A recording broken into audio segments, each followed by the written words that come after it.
Right. Today we discuss about runtime environment and code generation of the compiler design process. Now, before going to the runtime environment concepts, we focusing on how the memories are allocated, how the storage will be organized. So that will be discussed now. The storage organization which contains the following runtime storage organization which contains the following fields: code, static, keep, free memory, and stack. So the runtime storage is subdivided into hold the values of data and code value, the concept of the two concepts, the generated target code and data objects, and information which keep track the procedures and activations. So here code area, which is represented to store the what is the code of the particular program is implemented, that value will be hold is in the code area. And the static area we have to implement for how much of amount of data will be utilizing. So that concept we have implemented, what is the corresponding data, so everything will be stored in the particular static area. The amount of memory required by the data object is known as at compile time only. So how much of memory will be required, that will be identified at the time of compilation process only. Compiler prefers to place the data objects in statistically determined area because the data objects can be compiled in the data graph program. Next one, the keep area.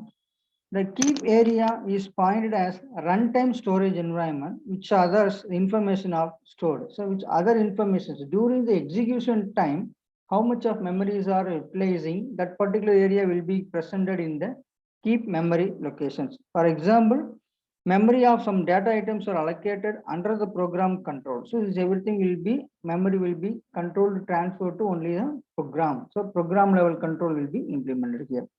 The size of the stack and keep is not fixed in the way of strictly interchangeable during the program execution. So during the program execution only, the data, memory, and runtime memory will be allocated. So not only not a fixed concept, it is implemented in a very not a fixed concept. During the execution time and compile time only, the memory will be dynamically, it will be creating. So this is the concept we are following storage organization. The size code area, this first point we discuss about code area. The size of the code area is fixed one. So this is the limit amount of time will be fixed. Hence the target code occupies the statically determined area of memory. So it will be determined memory locations will be calculated in the target code. Compiler places the target code at a lower end of the memory. So by default, the compiler points to the target code in the lower end of the memory, which is called by, we represented in terms of code area. Static area means at the time of compilation process, the data will be allocated, memory is allocated to the static area. Stack data structure is also to be the dynamic approach. Keep memory is also in the dynamic approach we have to implement it. So what is the main difference between static allocation and dynamic allocation? In terms of static allocation means it will be implemented in compile time process. The dynamic memory allocation is presented in the during the execution time process, runtime allocation. Many compilers use some combinations of following. So most of the compilers we are utilizing both static and dynamic memory allocation process. So in terms of stack storage and keep storage, we are using two different storage in the runtime storage organization. Stack storage means the local variables, parameters, and some other values, everything will be stored in the stack storages. In keep storage concept, data that can be outlined the call of the procedure that is created. It purely depends upon the during the execution, how many programs or how many subprograms or subroutines will be evaluated or created or executed. Everything will be keep tracking in the end, keep storage memory locations. And next one, the stack allocation is a valid allocation of the procedure since procedure calls are nested. For more than one procedures will be implemented means the stack allocation, stack data structure concept, the program will be executed. So by default, main program is initiating. After the subprogram will be called, the main program is called for subprogram means control is transferred from main program to subprogram. So now after the completion of subprogram, immediately control transferred to main program. So similarly for subprogram, nested subprogram, whatever it is, the allocation will be maintained, which is implemented by with the help of stack allocations. These are some examples.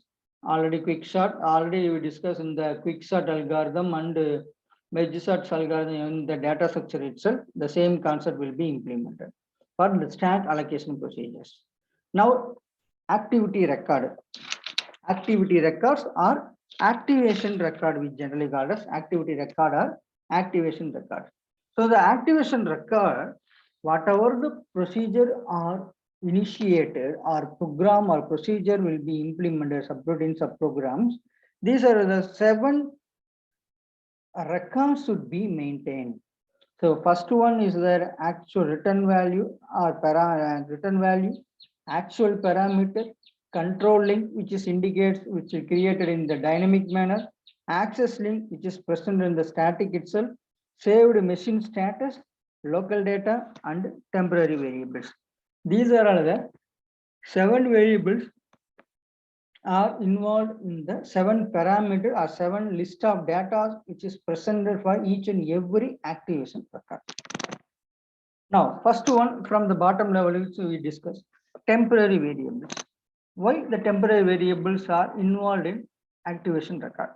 The temporary variables are needed during the evaluation of the expression. Compulsory, in the intermediate code itself, each and every instructions we are utilizing temporary variable, we told. So such variables are stored in the temporary field of the activation record, not for in the main memory. It is a temporary variable which is used in temporary memory locations. Next, local variables are local data. The local data is a data that is local to the execution procedure and which is stored in the field of activation record. So within a scope, within a program itself, the record will be stored. Outside the particular procedure, the record will not be present. So that is concept for local data, which is stored in the current local activation record field alone. Next, saved machine status, which indicates that the field holds the information regarding the status of the machine just before the procedure is called. For example, from main program to subprogram will be called means main program status will be saved, control is transferred to next subprogram. Once subprograms everything completed, control transferred to main program where it should be presented means where the corresponding previous main program in previous level, what is the saved status of the particular machine, the control transfer to the particular line.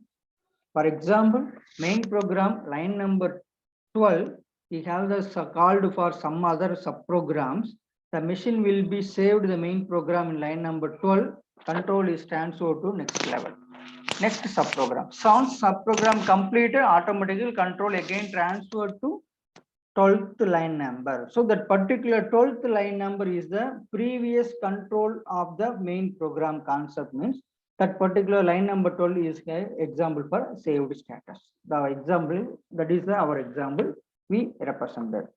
So that purpose only the machine status will be maintained in the activation record where it should be stopped, where we need to be begin. Next, control link. Control link will be created dynamic manner. It is an optional field. It points to the activation record of the calling procedure. This link is called as dynamic. Next, access link. Access link is also an optional one. You return the non-local data in other activation record. So some other activation record to data record will be the corresponding activation record. The data will be required from some other activation record to current activation record. That is the access link binder. Next, actual parameters. Actual parameters hold the information about the actual parameter values. These actual parameters are passed in the called procedures. Next one, return value. Return value is field hold the values of where the data will to be stored. Used to store the result of the function call. The size of the each field of the activation record is determined at the time of when a procedure is called. This activation record should be created, which is to be maintained and evaluated at present whenever the procedure is called. That is one concept for activation record. So activation record fields temporary local data saved machine state accessing controlling space for return value and actual parameter for the calling procedures.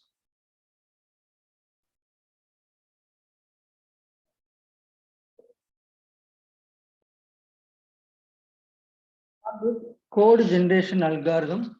In this code generation algorithm, how the target code will be generated. That is concept only we are discussed. In this code generation algorithm, we method of how the code will be generated from the three address statements. For example, x is equal to a plus means a plus b means what is the corresponding target code will be add b comma rj. So plus is the addition operator. So we add the mnemonics for add. B variable which is to added with the A variable. Here ARJ is the temporary register, general purpose register, which is used in the microprocessor code. It is hold the values of B. Here cost of the particular instruction will be 2. Or some other concept also, the move B comma RI, add R1 comma R0, whatever it is. So this general code, simple code generator algorithm is keep track the register contents and address of the name. There are two descriptors to be maintained. First one, register descriptor. Second one, address descriptor. So this particular register descriptor, address descriptor, we are represented in the form of this particular structure. Address descriptor, we represent three fields: attribute, addressing modes, and storage location or register. So address descriptor, what type the corresponding attribute will be maintained. Address descriptor would call the attribute of the particular variable. Addressing modes of the particular instruction. What type of addressing modes we are replacing? Where it should be stored, either location or memory or register. That will be called for third field. So attributes means whether we are using the temporary variables or variable or memory locations. Next, register descriptor. The register descriptor describes the status of the particular register, whether the status will be either hold the value as true or false. If the value will be stored, the value will be true, status will be true. If the value is not stored in the register, the status value will be 0. If the value will be 1 means corresponding operand or corresponding descriptor details will be stored in the operand descriptor field. Otherwise, it will be also empty. In addressing modes, we are utilizing 4 different types of addressing modes in the code generation algorithm. For example, we call as S, R, IS, and IR. The modes of addressing modes, S is used to indicate the value of operand in storage. So our called corresponding operand value, which is stored in the memory location, that we called as a register addressing mode is yes. Suppose the operand value is stored in register means we call as SR.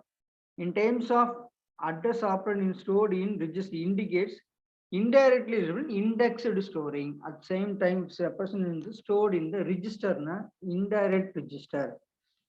That is a concept for 4 different type of addressing modes are implementing.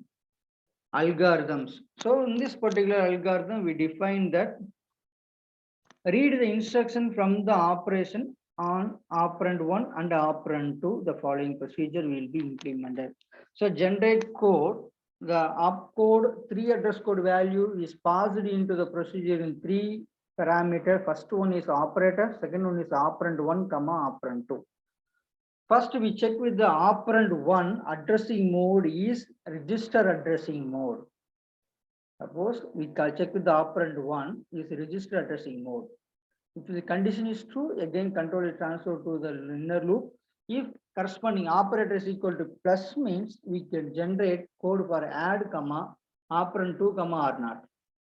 Otherwise, if operator is minus, else if operator is equal to minus, generate subtraction.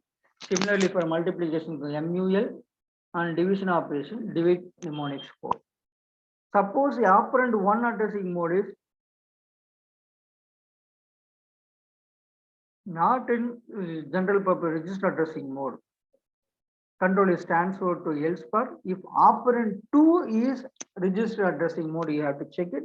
If it is matched, it means the same steps will be again repeat for operand 2 addressing concept. So if operator is equal to plus, generate add comma operand 1 comma or not. In previous first condition operand 2 comma or not, here operand 1 comma or not. Similarly for minus, multiplication, division. And last case, if operand 1 is not registered addressing mode, operand 2 is also is not registered addressing mode, means we convert any one of the operand for move comma operand 2. So any one of the operand we move to general purpose register. So by default we are using move operand 2 comma or not. So content will be transferred. Operand 2 value will be transferred to general purpose register or not. If operator is equal to plus means add operand 1 comma or not. If operator is minus, generate separate operand 1 comma operand 2 comma or not.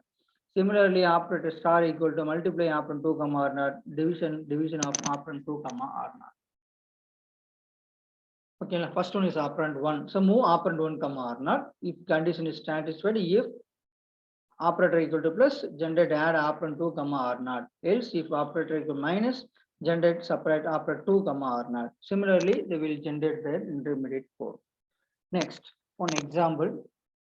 Consider the assignment T equal to A minus B plus A minus C plus A minus C. Generate the 3 address code for the algorithm. So for that particular above instruction, 3 subtraction operation will be implemented and 2 addition operations are implemented. So first one, within a bracket we evaluated first A minus B, so that we called as first A minus B, B value is assigned to general purpose register, we called it R0. So move B comma R0. Next, we have to perform subtraction operation, subtraction of A comma R0. What is the value? A equal to A minus R0. So what is our target? A minus B value now stored in R0 register. Next, A minus C. A minus C. So move C comma R1. So next general purpose register we are using. Move C comma R1. Next, subtract A comma R1. So automatically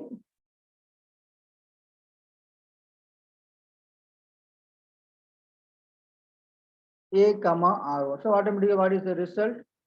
Sorry, R0 value which contains A minus B. Next, A minus R1. Suppose subtract A comma R1 means R1 is equal to A minus R1. So automatically we called R1 hold the value of A minus C. And next bracket will be A minus C. So already we calculated in R1. So you can perform addition operation of R1 again R1. So answer will be add R1 comma R1. So now R1 plus R1 value will be added again stored into R1. Next the value will be added with R0 value. So add R0 comma R1. Your final result will be in R1. Finally, your result will be stored into D register. Next, move R1 comma D. So in this way, the intermediate from the intermediate code, the target code will be generated. So that's all about the steps for following generation of code generation of the given source program. Thank you.